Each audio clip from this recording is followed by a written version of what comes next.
En la unidad 3 vamos a estudiar el capital de trabajo y la administración de activos transitorios. En este punto vamos a ver cómo se debe financiar el capital de trabajo. Vimos que el capital de trabajo está compuesto por elementos de rápida rotación relativa, pero que significan un importe que se mantiene en el tiempo. Esto implica que, salvo en los momentos iniciales cuando se crea la empresa o finales cuando se liquida, que sería el final del ciclo operativo total de una organización, estos elementos que conforman el capital de trabajo permanecen en movimiento dentro del ciclo. Su composición variará, su naturaleza irá modificándose, pasando por los diferentes estadios descritos. Pero si se lo mide en términos monetarios, se puede identificar una masa de dinero que permanece constante en el tiempo. En otras palabras, el capital de trabajo tiene ingredientes tan permanentes como los activos fijos. Se diferencian de estos en su composición física, ya que los activos fijos permanecen iguales durante lapsos prolongados de tiempo, mientras que el capital de trabajo varía en su composición, magnitud y estructura. Su similitud es entonces financiera. La permanencia de un monto dado de dinero a lo largo de varios periodos, superando la duración de un solo ciclo operativo, superando también la duración normal de los activos fijos, es lo que identifica a un activo como de larga duración, no así su permanencia física.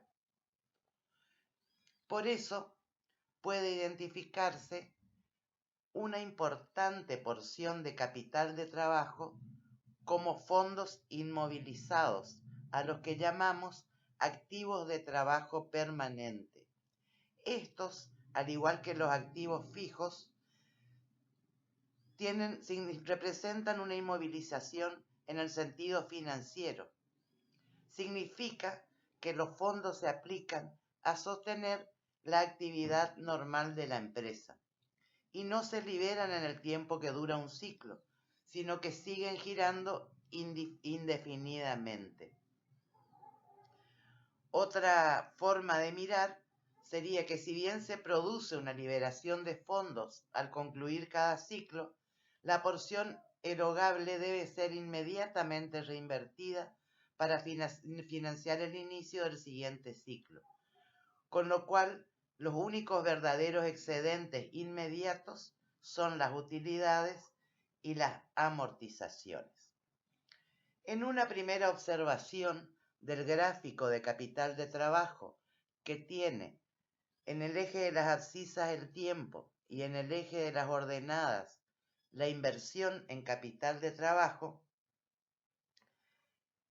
tenemos una primera división entre activos fijos y activos de trabajo. Pero una observación más detallada nos permite ver que dentro del capital de trabajo hay también una línea que nos facilita la lectura de este fenómeno. En una empresa, en un análisis de corto plazo, los activos fijos permanecen constantes y el capital de trabajo varía. Pero aún variando, existe un límite inferior que no es igual a cero.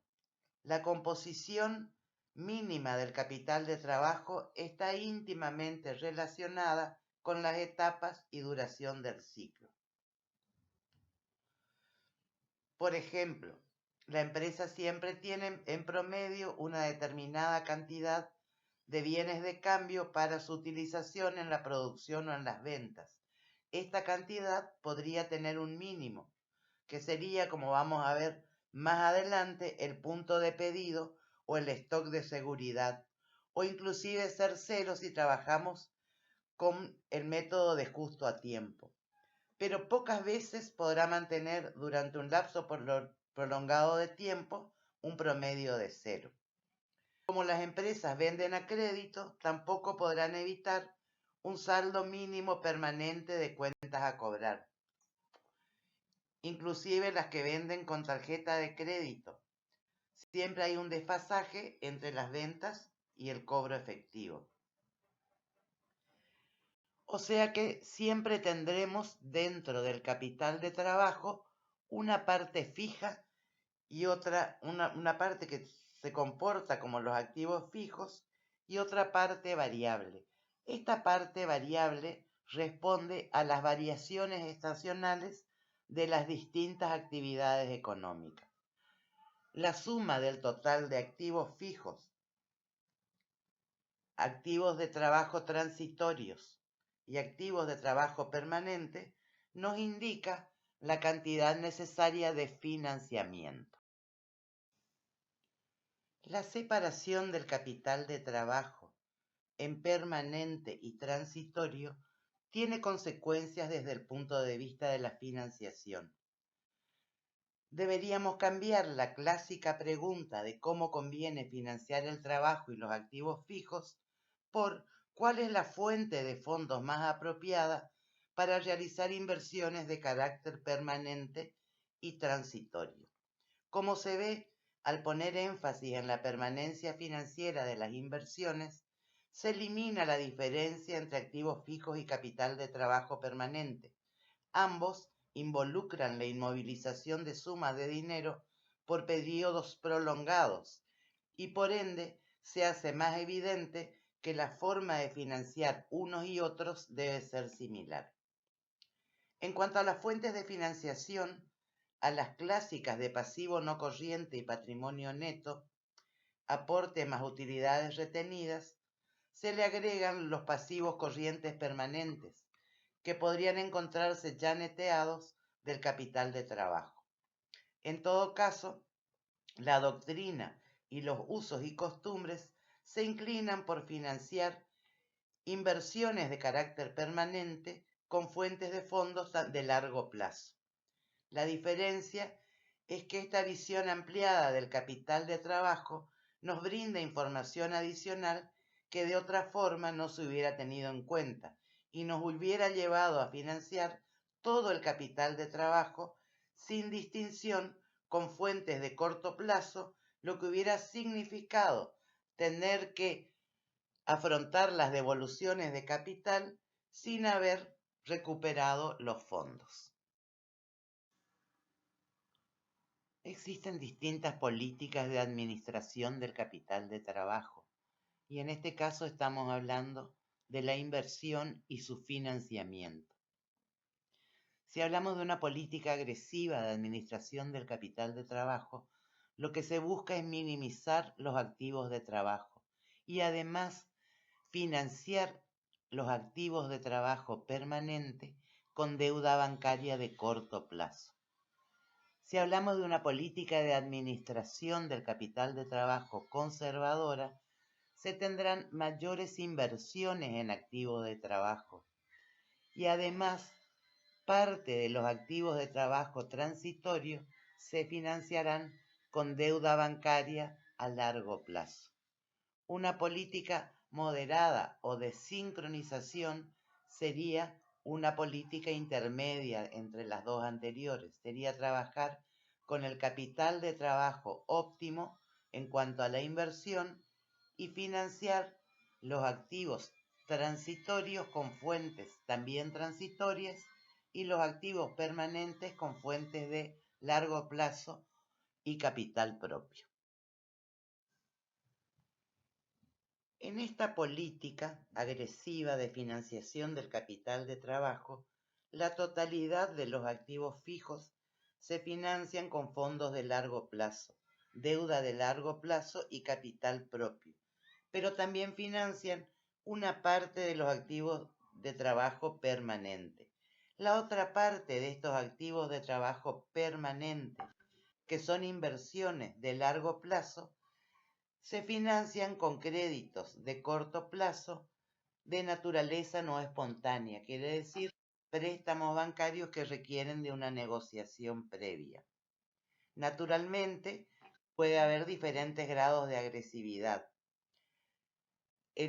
todas las deudas, los activos transitorios de trabajo se financian con deudas de corto plazo.